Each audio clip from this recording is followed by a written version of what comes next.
Hey everyone, my name is Matt Ching, and like all of you, I'm guilty of being a huge consumer of fossil fuels and their products.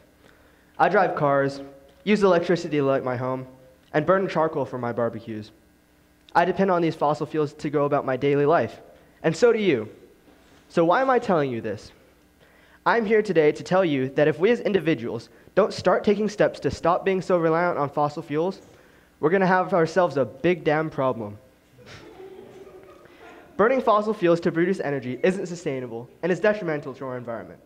Of course, you've probably heard that from some environmentalists, and you've probably ignored it because it's not your problem. Let future generations handle the problem. Well, my friends, now is the time to start making a change because oil is a finite resource, which means that there is a very limited amount of it left on Earth. Check out this graph by Ecotricity, a British green energy company. As you can see, the known petroleum reserves, or proven reserves, will only last us to around 2052, with natural gas sputtering to a stop around 2061, and coal fizzling out around 2082. If we don't start making a change soon, we're in deep water.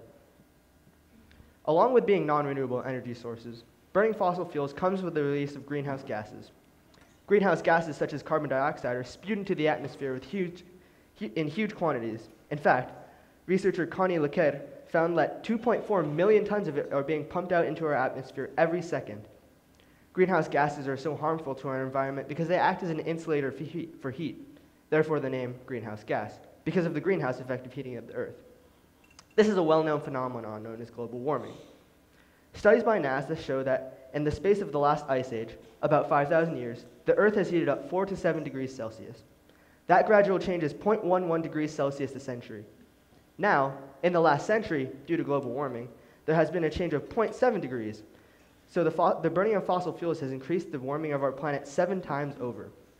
0.7 degrees may not sound like much, but since 1979, 40% of the polar ice cap has melted into the ocean. Melting ice means rising sea levels, and since 1880, decades after the Industrial Revolution, sea levels have risen 8 inches on average globally. In fact, data from the U.S. Geological Survey shows that a 4 degrees change in Celsius would put most coastal cities like New York, Miami, and Honolulu underwater. Rising sea levels also have detrimental effects on mankind because as ocean water rises, it mixes with groundwater, making it inconsumable because of its salinity. Along with contaminating groundwater, rising salt water is absorbed by agricultural soil that is affecting major food crops that feed the masses. But enough of glass half empty, our planet is doomed talk. Let's talk solutions. Clean renewable energy is the route that our planet needs to go, and believe me, there are lots of improvements to be done.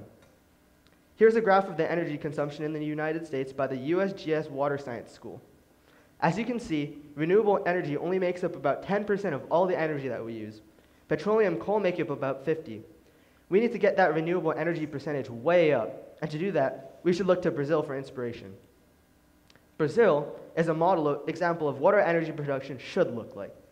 According to the Ministry of Mines and Energy of Brazil, in 2011, Brazil produced 90% of its energy from renewable sources.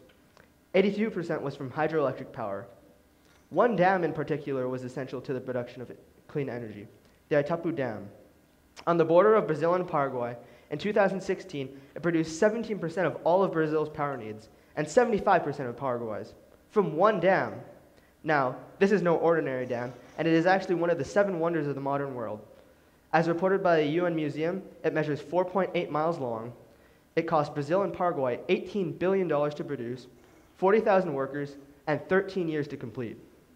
In comparison, last year, the U.S. government spent $1.2 trillion on electricity, and since 35% of our energy consumption is met by petroleum, that means that $421 billion were spent on producing energy via petroleum. To put that into perspective, you could build 23 Itaipu dams with that money, thus solving the U.S.'s energy problem. Of course, you couldn't realistically do that because there aren't that many places to build dams like Itaipu. But that doesn't mean that we shouldn't start looking for ways to replace petroleum.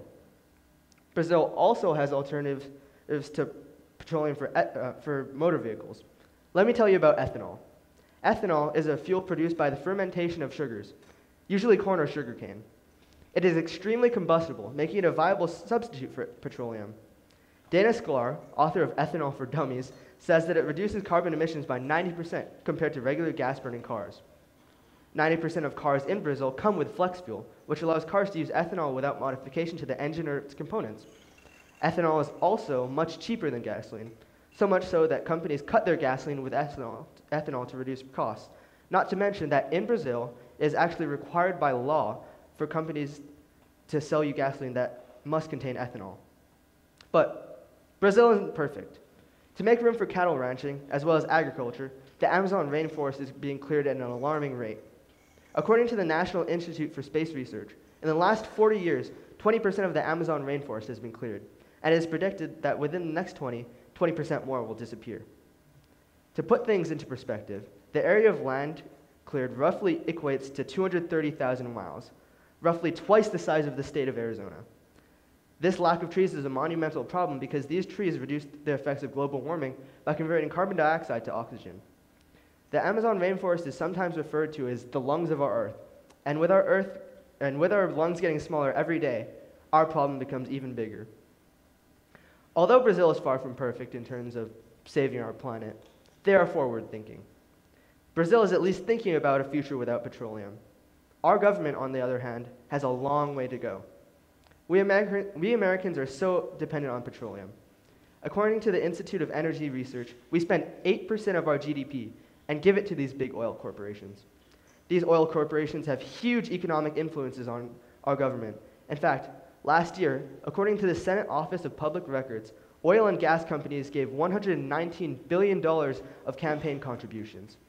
Our government is too focused on the money that is being given now, instead of thinking of what our country is going to do once the money and oil run dry.